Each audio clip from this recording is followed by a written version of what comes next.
Hello everyone, welcome back to whatever the fuck this is. My name's Alsace, and today we're talking about the anime Kamen Rider SD. Kamen Rider SD was a title that was used for a collection of different Kamen Rider related media in the 90s. Primarily, it was a manga that spanned from 1992 to 1999 that saw all of the Showa era riders going on like fun little cute adventures and stuff. I would sit down and make fun of the manga with you, but I'm already worried that Toei is gonna claim this video, and I feel as though they're definitely gonna claim it if I show photocopied images of their manga. I also can't find it anywhere, which is a major part of the problem. I even went on Kiss Manga and they didn't have it, and they have like fucking everything there. On January 23rd, 1993, we saw the release of an OVA titled Kamen Rider SD. Strange! Kumo Otoku Ko. This manga is partially what kept Kamen Rider alive during the years between Black Rx's final episode and the release of Kamen Rider Kuga in 2000. Besides all that, the only other thing I could really tell you about the show is that SD stands for Super Deformed, which I know sounds like they should be crippled, but I promise you it just means that their heads are really fucking big. Anyways, let's watch the OVA and think about the fact that since we're watching this piece of obscure media, we are therefore better fans than everyone else in the Tokusatsu community who haven't seen this, meaning that we are far superior due to our comprehensive knowledge on some dumb shit that literally no one fucking talks about anymore. I hope you sleep well at night. The intro sees literally all of the Showa era riders doing a whole bunch of cute stuff. Some of my favorite moments include Black Rx being a simp, a Rider Man destroying a snowman, and Ichigo killing a handful of innocent civilians. I also have to say that I really like this song. Like, it really matches the vibe of the entire episode, and you can kind of tell when you're watching this that they wanted to make a little series out of this. And I haven't even watched 5 minutes of this yet, but I can already tell you that I really want more of this. Something about seeing these guys do all of this stupid shit is honestly the greatest thing in the world to me, almost. The episode opens in a desert where some vultures fly away from the Shocker base. For those of you who don't know what Shocker is, think Nazis. They're like the main bad guys in the Kamen Rider iconography. That's really all that you have to know about them. Inside, they're trying to awaken Grand Shocker, but their plans are interrupted by the original Kamen Rider Black Rx, and Kamen Rider ZX. Let me just say that nothing makes me feel more like a lonely virgin than being able to recognize all of the Kamen Riders with relative ease.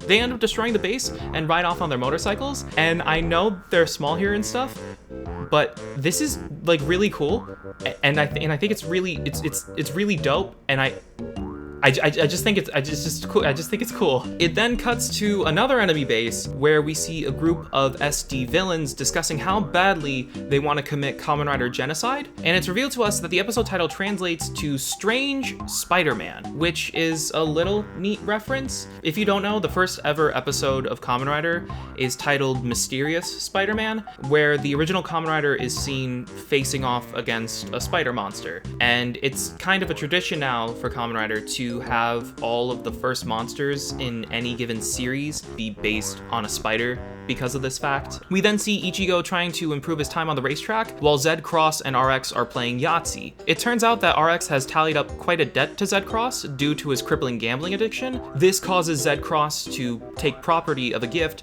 that RX planned to give to his crush.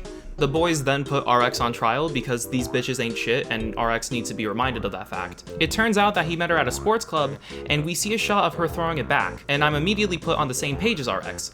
This bitch is a real one. It turns out RX is a little bitch who's afraid to show his emotions, so Z-Cross takes it upon himself to turn RX into someone who's worthy enough of the box. Skyrider interrupts to report that he has witnessed a series of kidnappings consisting of athletes getting caught up in some spider webs. Then at the enemy base, we see the bad guys explain the kidnapping situation, which is cool. But Shadow Moon's here now, and I think that's all that we could really give a shit about in this situation. There's also this really funny sequence of events that happens in the middle of the episode. I can't really put it into words because I know nothing I can say will justify how amazing it is. Let's just say I really recommend that you watch this for yourself. So it cuts back to the boys spying on some tennis players because they're the next people we assume are going to be kidnapped. Zed Cross starts cross-dressing, while RX is too busy in his feelings to fully comprehend the situation at hand. I know I'm gonna sound like every Twitter stan ever here, but I've never related to a character more in my life. It turns out that the bitch that RX is tripping for is actually one of the tennis players. Zed Cross tries his hardest to wingman for Big Homie here, but the attempt is futile considering the fact that the monster shows up in the middle of all that. A fight breaks out, and the monster ends up kidnapping Homeboy's homegirl. At the base, the main trio realizes that they alone are not enough to stop the monster, so they call in V3 and his boys for backup. The monster ends up calling the main trio as a threat, and he tries to give them directions to his castle, but it ends up being too much information for them, so he ends up faxing them the information. I fucking love this. RX runs out without waiting for Zed Cross, Ichigo, V3, and his boys, which can confirm my theory that horny people make the worst decisions. RX actually gets stopped by Shadow Moon, and they promise to fight later, but they never do, and it's really disappointing. You could just really tell that they wanted to make more of these, but they just never did. RX shows up at the castle to find all the athletes splayed out like bait, which means that this is most likely a trap.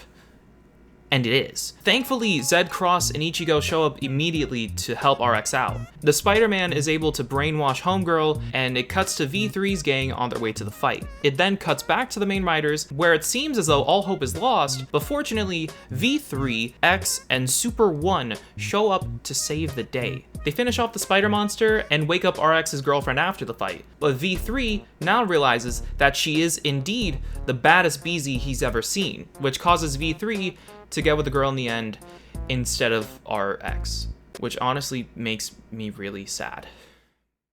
It really is a shame that they didn't make more of these, to be honest with you. They were clearly setting up for Nego, Stronger, and Amazons to appear in a different episode, but they just didn't do that. I'm not just saying that I like this for the sake of saying that I like it. I genuinely want to watch more of this. Like, this was good. This was genuinely good, and I'm not just saying that. I want to watch more of this, and I'm sad that I can't watch more of this. Thank you so much for watching. Bye-bye.